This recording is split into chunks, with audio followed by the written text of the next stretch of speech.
నమస్కారం, welcome to C news. వార్తలు చదువుతుంది మీ మాధురి. ముందుగా హెడ్లైన్స్. డిఎస్సిపై ఎప్పుడైనా ఎక్కడైనా చర్చకు సిద్ధం, అసెంబ్లీలో స్పష్టం చేసిన మంత్రి నారా లోకేష్. పోరాట యోధుడు సర్దార్ సర్వాయి పాపన్న గౌడ్ కొంతమూరు చింత చెట్టు సెంటర్లో విగ్రహ ఆవిష్కరణ.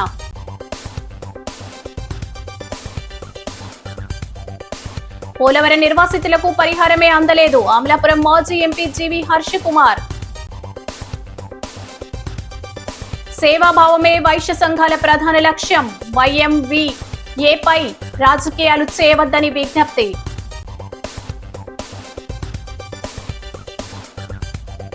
లయన్స్ క్లబ్ సేవలకు మంత్రి కందుల ప్రశంసలు, నూతన కార్యవర్గ ప్రమాణ స్వీకారానికి హాజరు.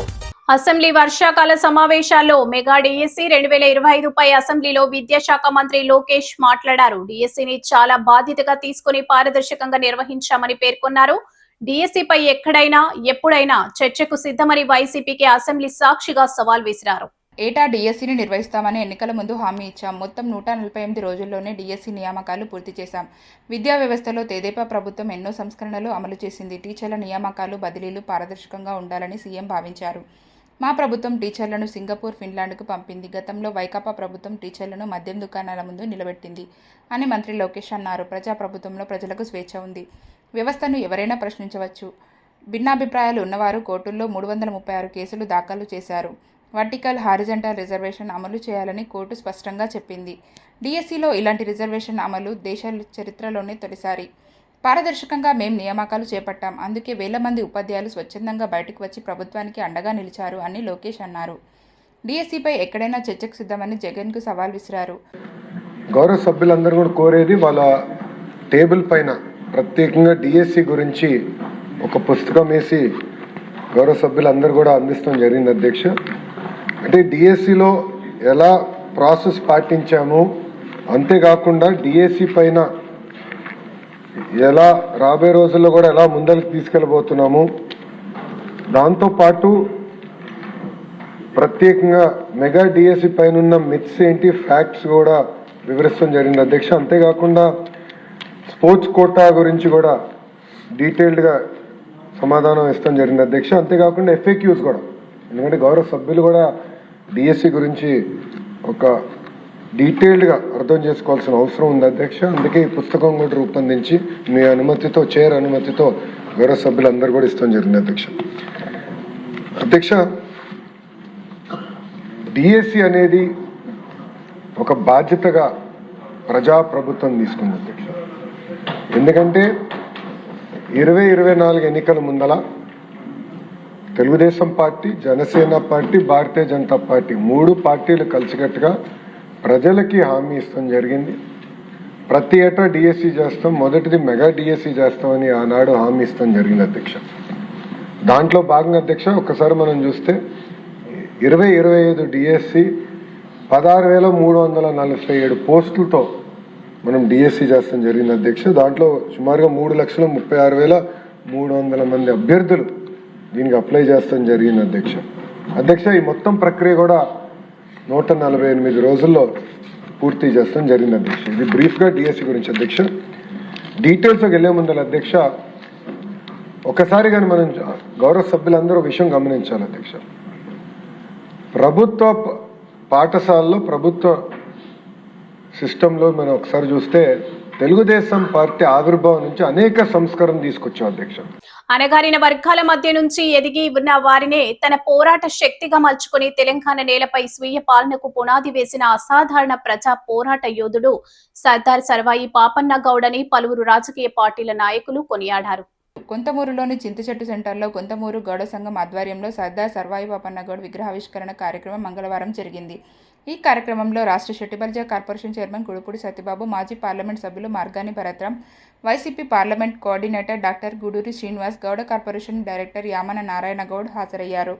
కొంతమూరు గౌడ సంఘం పెద్దలు బలమూరి కృష్ణ భగవాన్, జేవరపు రామారావు సర్దార్ సర్వాయి పాపన్న గౌడ్ విగ్రహాన్ని ఆవిష్కరించారు. సర్వాయి పాపన్న గౌడ్ సేవలను కొనియాడారు. వైసీపీ నాయకులు దాసి వెంకట్రావు, గెద్దాడ హరిబాబు, షెట్టిబలిజ సంఘం నాయకులు రెడ్డిరాజు, సూరంపుడు శ్రీహరి, కొంతమూరు గౌడ సంఘం పెద్దలు యామన చిన్నాబ్బులు, యామన నారాయణగౌడ్, మేకా గణపతి, యామన సూర్యచంద్రరావు, కోమలి శ్రీనివాసరావు, యామన చిన్న, కోమలి శ్రీనివాస్, అంగర చిన్నారావు, కోమలి యేసుబాబు, కొమ్మలి అయ్యన్నరావు, పీతా రామకృష్ణ, యానాపు యేసు గౌడ సంఘం పెద్దలు పాల్గొన్నారు. మొదలుపెట్టిన వల్ల పిల్లల్లో ఇక్కడ కొంతమంది ఉన్నారు. మన సంఘంలో చాలా మంది కిట్టయ్య గారిని సెంటర్ లో కూర్చుంటాడు కదా, సంవత్సరం విగ్రహం పెట్టి అందరినీ పిలుద్దామని సర్దార్ సర్వాయి పాపను రికమెండేషన్ చేయాలని ఈ రోజు ఈ సభాముఖంగా చైర్మన్ గారిని వేడుకోవడం జరిగింది. ఈరోజు 376వ జయంతి సందర్భంగా ఇక్కడ ఆ మహనీయుడి విగ్రహం పెట్టుకోవడం చాలా సంతోషకరం. ఎక్కడైతే మన వాళ్ళు ఉన్నారో అన్ని దుక్కుల్లో కూడా త్వరలో రాజమండ్రిలో కూడా ఒక విగ్రహం కూడా ఏర్పాటు చేయాలని మేము అనుకుంటున్నాం. మొన్న కూటమి ప్రభుత్వం అధికారంలోకి వచ్చిన తర్వాత మన 5 కులాలు ఒకే తాటిపైకి ఉండాలని చెప్పి మోహనందం వ్యక్తి మొన్న ఆగస్టు 16న మన గౌత లచ్చన గారిది అధికారికంగా జీవో తీసుకొచ్చాం.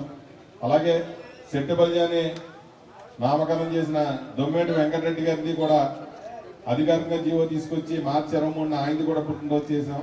అలాగే ఇప్పుడు సర్దార్ పాపాన్న గౌడ్ది కూడా అతి త్వరలో కూటమి ప్రభుత్వాన్ని దృష్టి తీసుకెళ్లి ఆయనది కూడా జయంతిని అధికారికంగా తీసుకురావడానికి మా వంతు మేము ప్రయత్నం చేస్తామని, అలాగే గౌడ్ కార్పొరేషన్ చైర్మన్ గారు గురుమూర్తి గారు, నేను కూడా సర్వాయి పాపన్న గౌడ్ ఆయన ఆలోచన విధానము ఆ రోజుల్లోనే 370 సంవత్సరాలు 350 సంవత్సరాల క్రితమే అన్ని బలహీన వర్గాల్ని కలిపి జతకట్టి ఆయన అంటూ ఒక గెరిల్లా సైన్యాన్ని తయారు చేసి భువనగిరి కోట, వరంగల్ కోట, ఆఖరికి గోల్కొండ కోటను కూడా ఆయన చేజిక్కించుకొని పరిపాలించాడు. మరి ఢిల్లీలో ఉన్న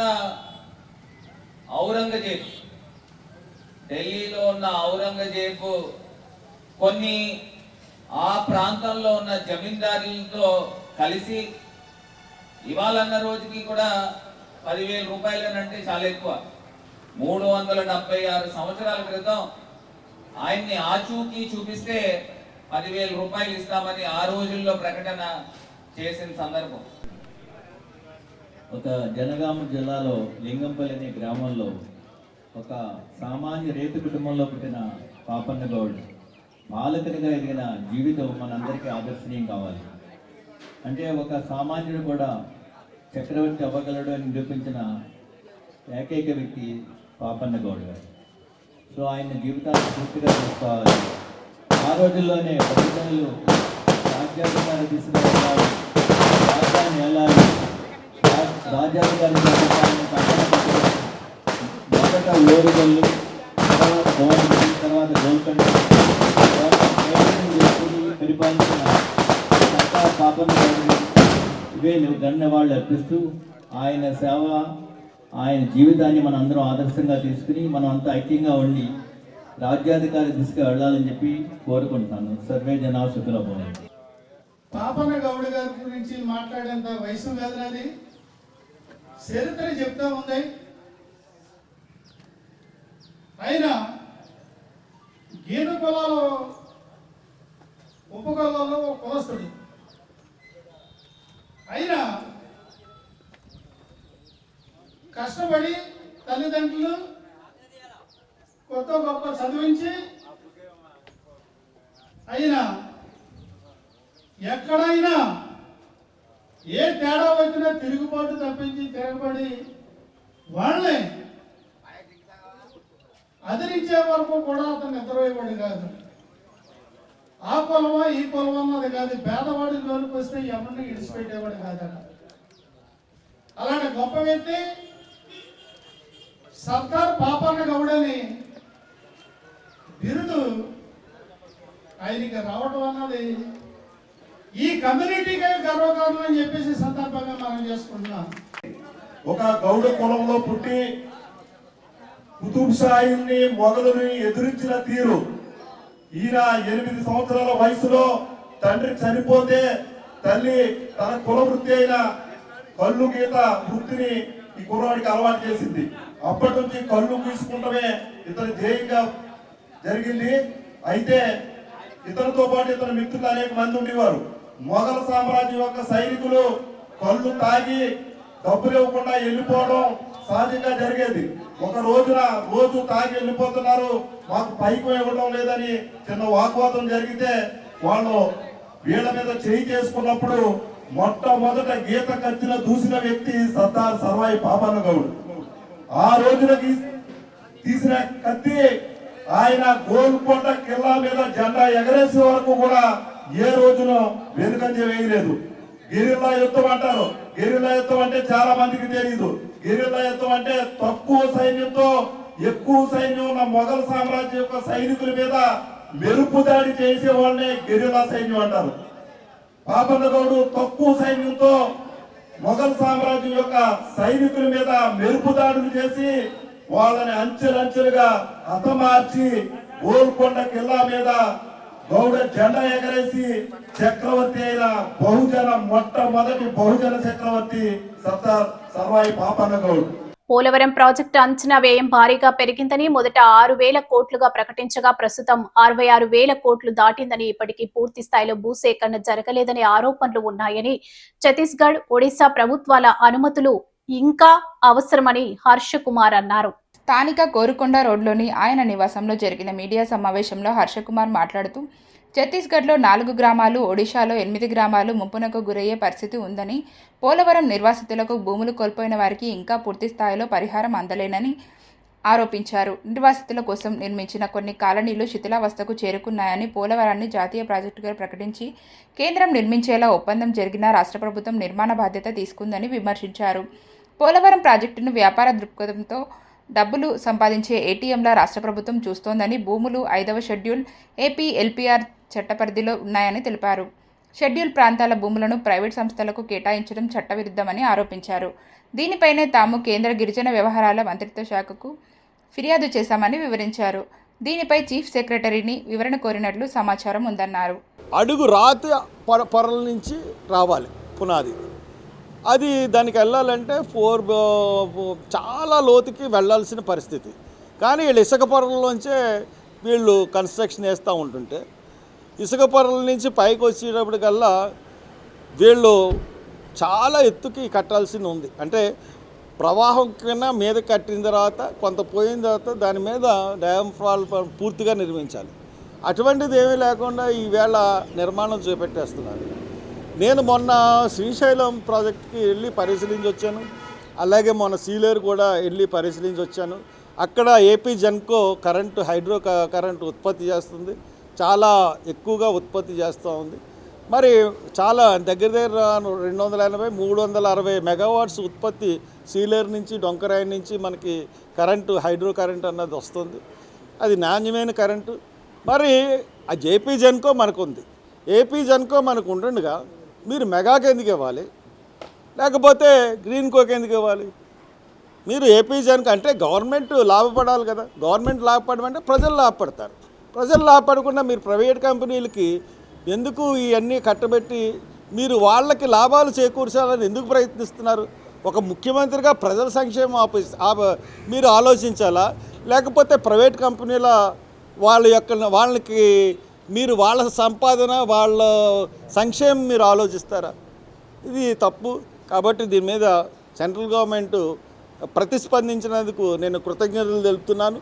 ఇమీడియట్గా ఏమాత్రం తేడా వచ్చినా కానీ నేను దీన్ని హైకోర్టు దృష్టికి ఖచ్చితంగా తీసుకుని వెళ్తాను. వైశ్య సంఘాల రాజకీయాలకు అతీతంగా సేవా కార్యక్రమాలు నిర్వహిస్తున్నాయని, వాటిపై రాజకీయ జోక్యం లేకుండా చూడాలని వైశ్య సంఘాల ప్రతినిధులు కోరారు. తమ సంఘీయులు అన్ని పార్టీలో ఉన్నారని, పార్టీలతో సంబంధం లేకుండా సేవా కార్యక్రమాలు చేస్తున్నట్లు తెలిపారు. లాలా చెరువు రోడ్డులోని వైశ్య హాస్టల్లో మంగళవారం జరిగిన మీడియా సమావేశంలో కోట్ల కనకేశ్వరరావు, మద్దుల మురళీకృష్ణ, పందిరి వీరభద్ర స్వామి, ఇన్నమూరి శ్రీరామచంద్రమూర్తి, ఇన్నమూరి దీపు తదితరులు మాట్లాడుతూ, ఇటీవల కాలంలో వైఎంవి ఏ హాలుకి లిఫ్ట్ ఏర్పాటు విషయంలో వస్తున్న వార్తలకు వివరణ ఇచ్చారు. పాతబడిన వైశ్య విద్యార్థుల వసతి గృహాన్ని అభివృద్ధి చేసేందుకు పెద్దల సహకారంతో సుమారు 1 కోటి వెచ్చించి గదులు నిర్మించి ఉచిత వసతి కల్పిస్తున్నామని వివరించారు. ఇటీవల వైఎంవి ఏ హాలుకి లిఫ్ట్ పెట్టాలని భావించి ఖాళీ స్థలానికి కొంత పరిహారం కూడా ఇచ్చామని, లిఫ్ట్ నిర్మాణానికి ప్రభుత్వ నిధులు తీసుకోలేదని, ఎవరి నుంచి వివరాలు కూడా అడగలేదని స్పష్టం చేశారు. వైశ్య సంఘానికి చెందిన వారి సహకారంతో సొంత నిధులతోనే లిఫ్ట్ నిర్మిస్తున్నామని తెలిపారు. ప్రజలకు ఉపయోగపడే సదుపాయం కల్పిస్తుంటే కొంతమంది నాయకులు అడ్డుకోవడం సరికాదన్నారు.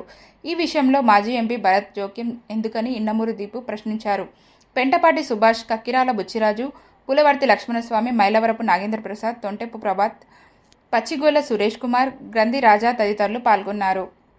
చెప్పలేదు ఎంపీ మార్గాన్ని భరత్ వాస్తవాలు తెలుసుకోకుండా వాళ్ళని రెచ్చగొట్టి వాళ్ళందరినీ పంపిస్తున్నాడు. వైఎంబీఏకి రాను కొంచెం చారిటీ పెరగడం, అలాగే కొంచెం వృద్ధులు పెద్దలు రావడం జరుగుతుంది.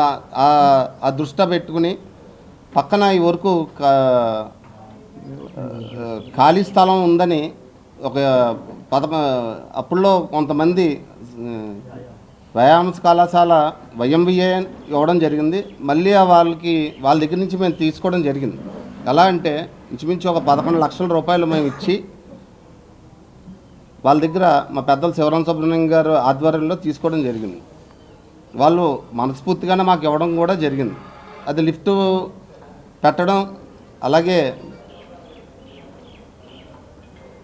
లిఫ్ట్ కూడా ప్రారంభించడం జరిగింది. లిఫ్ట్ పూర్తి సందర్భంగా కొంతమంది దళారులు వచ్చి అది మాదే అని చెప్పడం జరుగుతుంది, కానీ అదంతా వాస్తవం.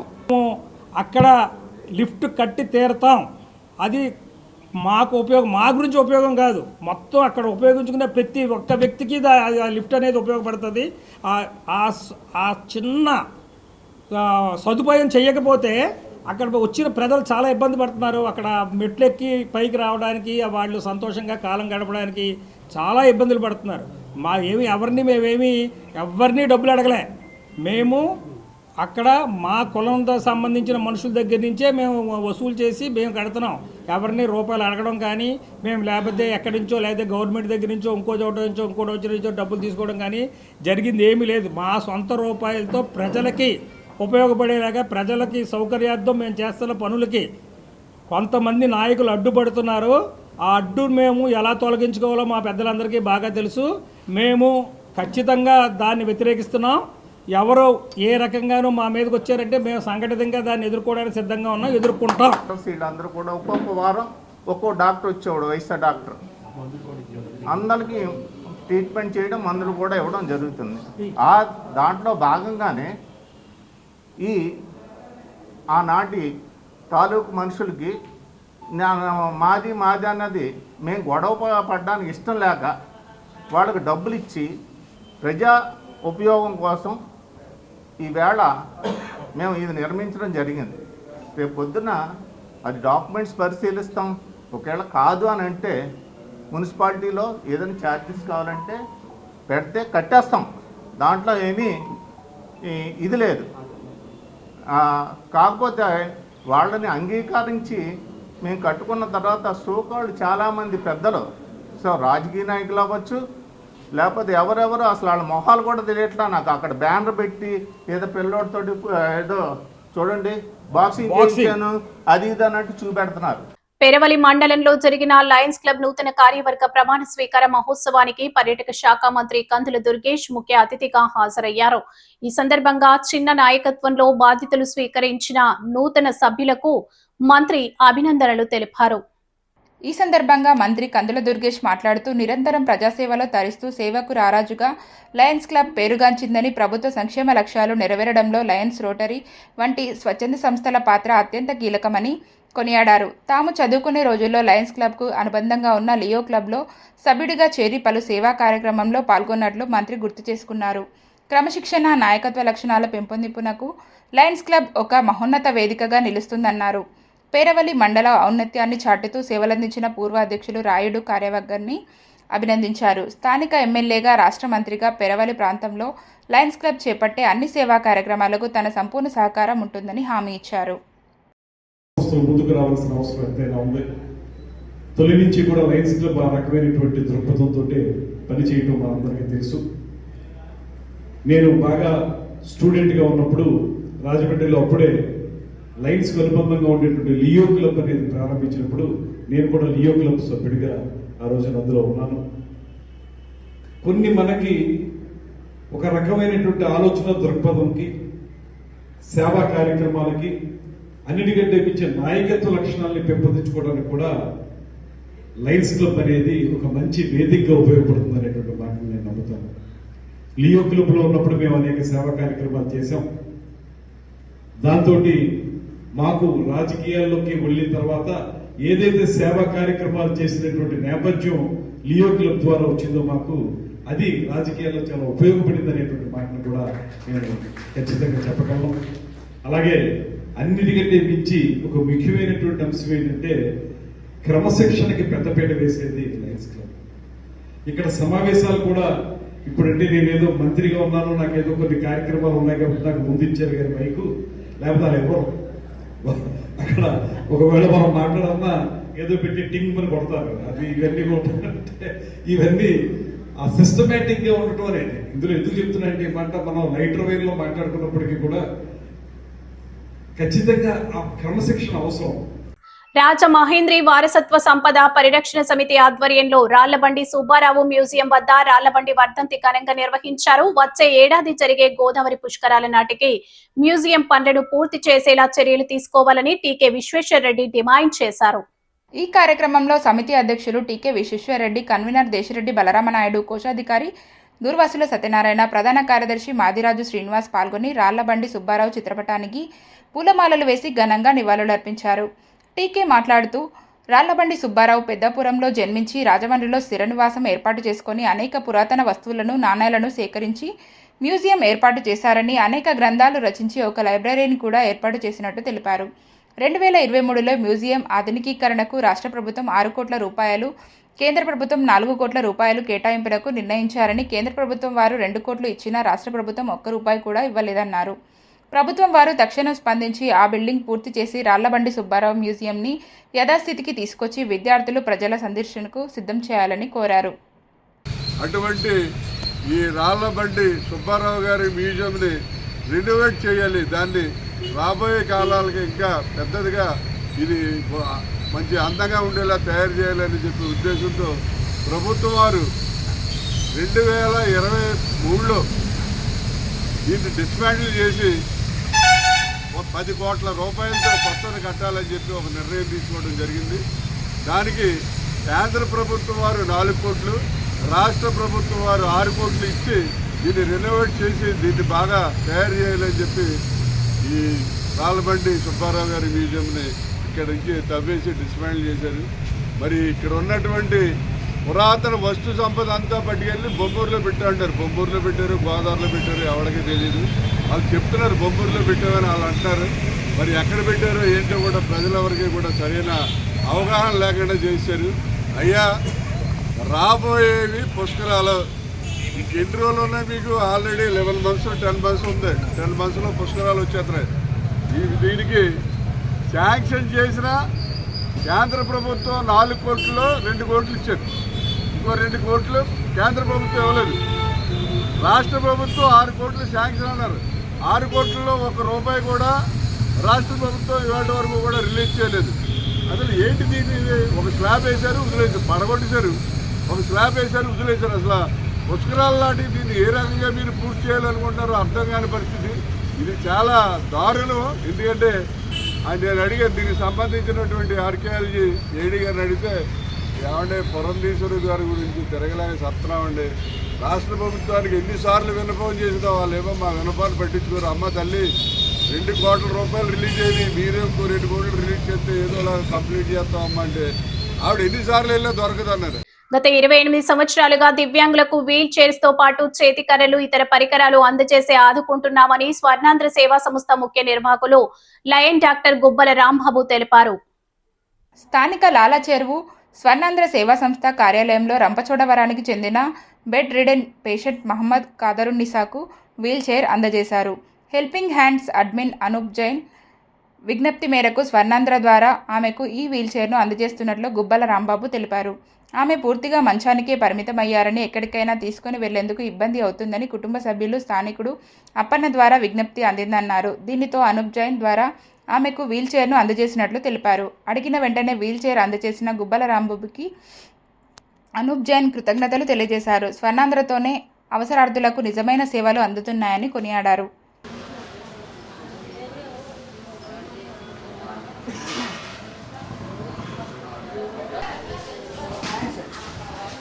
రంపచోడవరంకి చెందినటువంటి మహమ్మద్ ఖాదర్ ఉన్నీసా ఒక 78 ఇయర్స్ వృద్ధ మహిళ.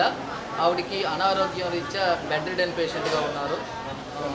వారి బంధువులు మన హెల్పింగ్ హ్యాండ్స్ గ్రూపులోకి దానికి సంబంధించినటువంటి ఒక రిక్వెస్ట్ వచ్చినప్పుడు మనం స్వర్ణాంధ్ర సేవా సంస్థ తరఫున హెల్పింగ్ హ్యాండ్స్ గ్రూప్ ద్వారా వారికి హ్యాండ్ ఓవర్ చేస్తున్నాం.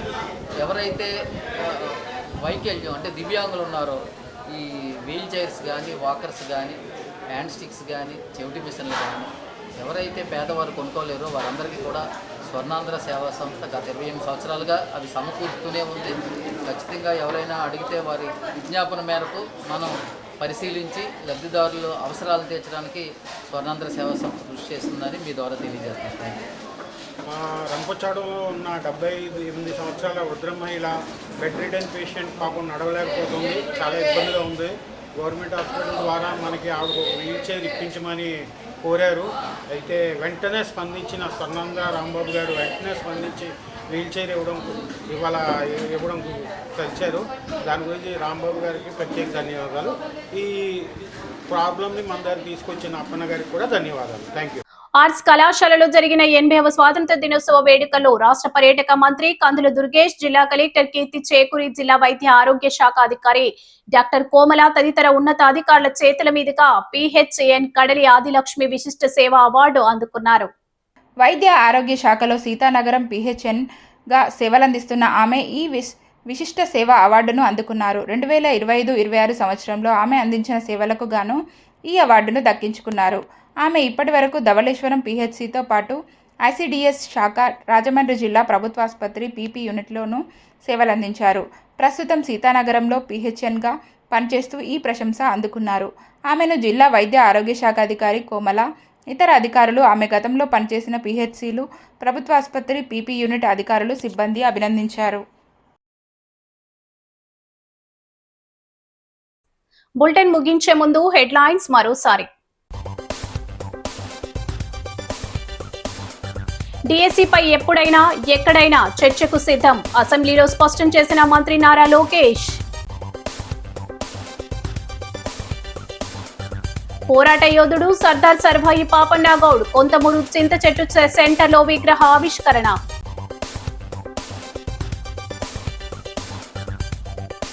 పోలవరం నిర్వాసితులకు పరిహారమే అందలేదు, అమలాపురం మాజీ ఎంపీ జీవి హర్ష కుమార్. సేవాభావమే వైశ్య సంఘాల ప్రధాన లక్ష్యం, YMVAపై రాజకీయాలు చేయవద్దని విజ్ఞప్తి.